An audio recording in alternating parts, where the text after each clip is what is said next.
పత్రికా మిత్రులందరికీ నమస్కారం. గత కొద్ది కాలంగా దాదాపుగా ఒక 10-15 రోజులుగా జరుగుతున్న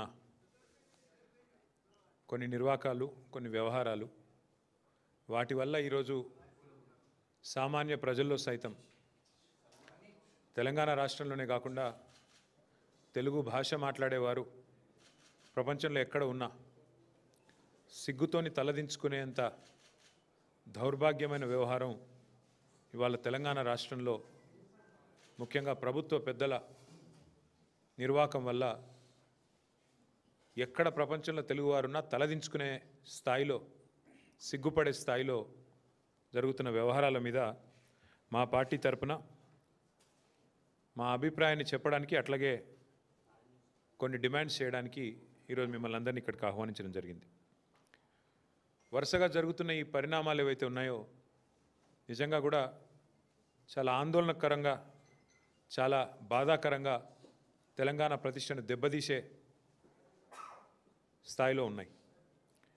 ముఖ్యమంత్రి మంత్రుల మధ్యన పంపకాల విషయంలో వచ్చిన పంచాయతీలు ఇవాళ రాష్ట్ర పరువుని, రాష్ట్ర ప్రతిష్టని నడి బజార్లో నించోబెట్టి తెలంగాణ అంటే ఇదా అనే స్థాయిలో మన పరువు పోయే విధంగా వీళ్ళ వ్యవహారాలు ఉన్నాయి.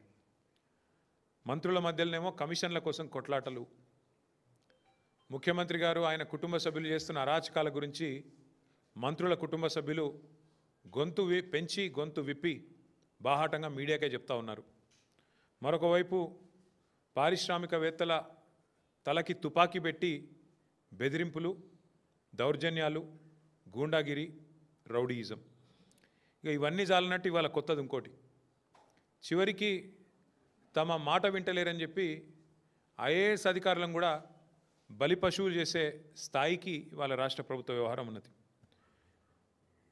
శామ్ రిజ్వీ, సయ్యద్ అలీ ముర్తుజా రిజ్వీ గారు, ఆయన ఒక సిన్సియర్ అధికారి, ఏ ప్రభుత్వంలో పనిచేసినా చక్కగా పనిచేసిన అధికారి. ఇంకా నాకు తెలిసి దాదాపు 10 ఏళ్ల సర్వీస్ ఉంది ఆయనకి. అడిషనల్ సెక్రటరీగా మొన్ననే అయినారు.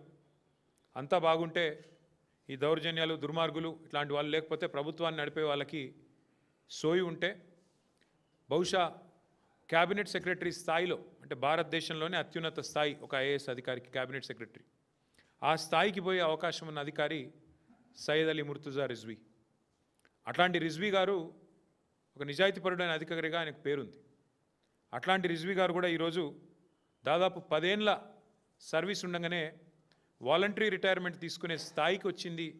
దౌర్జన్యాలు, దుర్మార్గాలు, అరాచకాలు అంటే ఎంత దరిద్రంగా ఈ ప్రభుత్వం నడుస్తున్నదో, ఎంత నికృష్టంగా ఈ ప్రభుత్వంలోని మంత్రులు, ముఖ్యమంత్రి యొక్క వైఖరి ఉందో దాన్ని బట్టే చెప్పొచ్చు.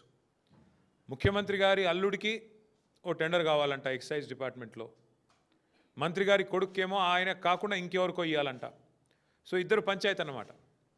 ముఖ్యమంత్రి గారి అల్లుడు, మంత్రి గారి కొడుకు. 500 కోట్ల టెండర్ పంచాయతీ ఇది. ఈ టెండర్ పంచాయతీలో మధ్యలో నలిగిపోయిన రిజ్వీ గారు ఇవాళ 10 సంవత్సరాల తన సర్వీస్ను వదులుకొని, నాకు వద్దు ఈ దౌర్భాగ్యపు ప్రభుత్వం, ఈ దౌర్భాగ్య పరిస్థితి అని చెప్పి రాజీనామా చేసి వారు వాలంటరీ రిటైర్మెంట్ పెట్టుకొని తప్పుకునే పరిస్థితి వచ్చింది. వాలంటరీ రిటైర్మెంటు ఆయన పెట్టుకుంటే, అప్లికేషన్ పెట్టుకుంటే, ఇది బయటికి ఎట్లా వచ్చింది వ్యవహారం మొత్తం కుంభకోణం అంతే. మంత్రి గారు జూపల్లి కృష్ణారావు, ఎక్సైజ్ మంత్రి, ఆయన ఈ ఉత్తరం రాసిండు. ఏమని?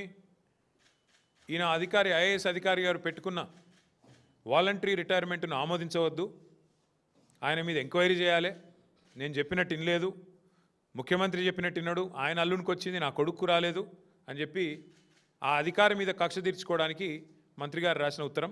అధికారిని చివరికి తన వాలంటరీ